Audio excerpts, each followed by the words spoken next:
Hi guys, welcome back to another edition of Max and Nikki 1000th Time Reactions. Where we react to a song after listening to it for our 1000th time. We release 3 videos a day, Every day. so please hit that subscribe button And turn on post notifications. so you don't miss out on all this great content. Mm-hmm. What are we going to listen to right now, Nikki? We're going to listen to Sam Cooke's A Change Is Gonna Come. That's right. Now, we love Sam Cooke. We've listened to a lot of his songs, multiple, thousands of times. You Send Me, Cupid, Wonderful World. Wonderful World, Sure. lots of them, We love, Sam Cooke was he was a big influence on a lot of R&B singers to come in the 60s. But we'll get to that later. Innovator of soul music, yeah. Mm-hmm.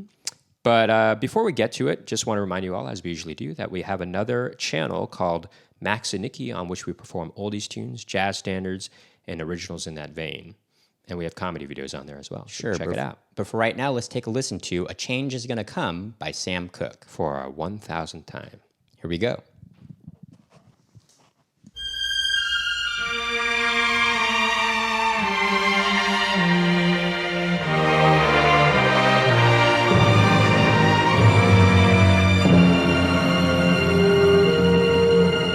I was born by the river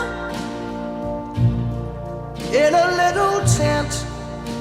Oh, and just like the river, I've been running ever since. It's been a long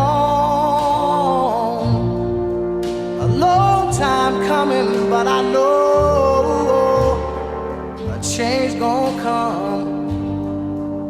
Oh, yes, it will. It's been too hard living, but I'm afraid to die. 'Cause I don't know what's up there beyond the sky. It's been a long time coming, but I know change gonna come. Oh, yes it will.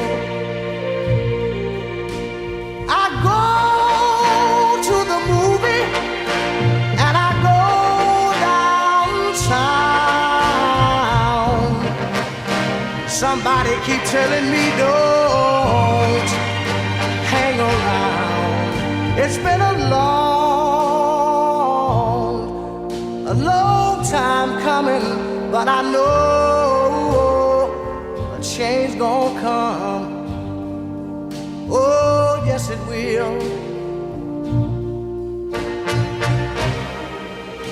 Then I go to my brother and I say, brother, help me please.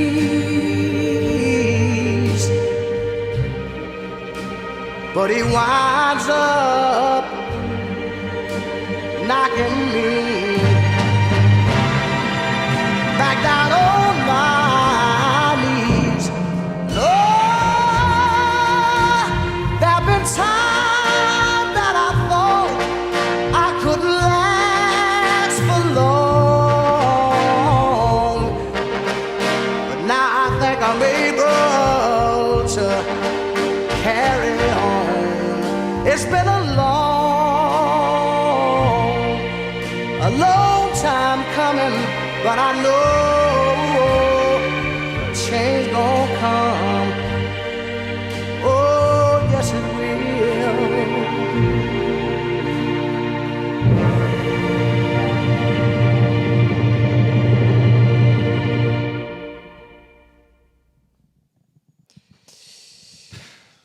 Beautiful song. It's a powerful song. Powerful song with by Sam just Cooke. Perfect vocalists, just powerful vocals.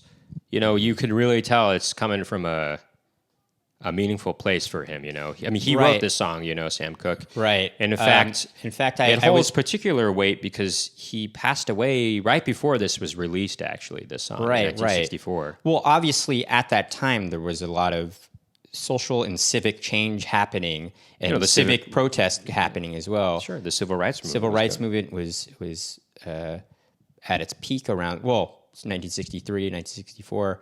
I mean, late 50s, 60s.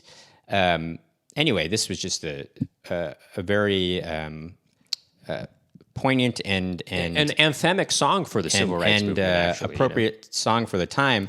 But actually, what he was inspired to write the song because he and his posse or his entourage, they were turned away at a whites only motel. Oh, really? Is that I guess when they were on tour, and so he just thought he was compelled to write the song about that. And I mean, the lyrics are really good. I mean, if you listen, he said, "I'm afraid to die because he doesn't know what to expect in heaven up in the sky," or something like that. Oh, wow. Which is interesting thought. That's a very good almost lyric. as if to think, will that be racist too? Will there be racism up there as well? I mean, that's an interesting That's thought. a very you know? interesting thought, and wow, very powerful and poetic. Yeah, sure. Or at least that's how I'm analyzing it, I think. Sure. But also, what's really good about this, one other great thing about this is this full orchestra, Sure. that's backing him in this song. You have the sense that this was all recorded live, with the orchestra, all in the studio, essentially. Oh, interesting. I mean, I get that sense, I mean, I'm sure that's the way it was done. Correct me if I'm wrong. Write in the comments below if I'm wrong about that. But it's beautifully arranged, the music. I mean, there's the strings, the less strings, but also those big horns. That really kind of give that extra sort of emphasis on what he's saying in the moment, with those trumpets, dun, dun, dun, dun, or something like that, Well, those horns almost add they kind of offset this kind of very classical sounding orchestra, and they kind of add this sort of, I guess has a sort of a more R&B kind of sound to it. It's almost as if the trumpets are saying, no, we're here too, Right. The horns are saying like, hey, let us in. Let us in. Yeah, that's kind of interesting. This whole, it's almost like this black man who's singing amongst this orchestra, this, traditionally very, rich white world, I guess, Sure. And he's singing amongst this and saying like, please, brother, please, let me be please, and instead of he's being knocked down to his knees is what the lyrics, something like that it says. And yeah, those horns kind of add this element to say, hey, we're here too. So you really get the sense that everything in the arrangement too was very purposefully done. It wasn't just, I mean, yes, it does sound good and that's part of it, but it's also, there's a reason for each of these instruments being where they are. Sure. Although there is, even though there's the way these the intro, big timpanis actually. Sure. But the way the intro is, it almost sounds, there is a little bit of a blues thing, I guess, in the strings at one point. And in the intro, it kind of sounds a little Gershwin-esque, actually, if anything. Sure, it does. It so there almost is this reminds kind me of melding of something that may have came from, I mean, I know Gershwin obviously was white, but he was influenced by jazz and blues, and which was a black invention. Right. And so it's interesting to meld that into this orchestral thing as well. It's very, it seems particularly meaningful in this song. And Sure. So everything is done with a lot of intention.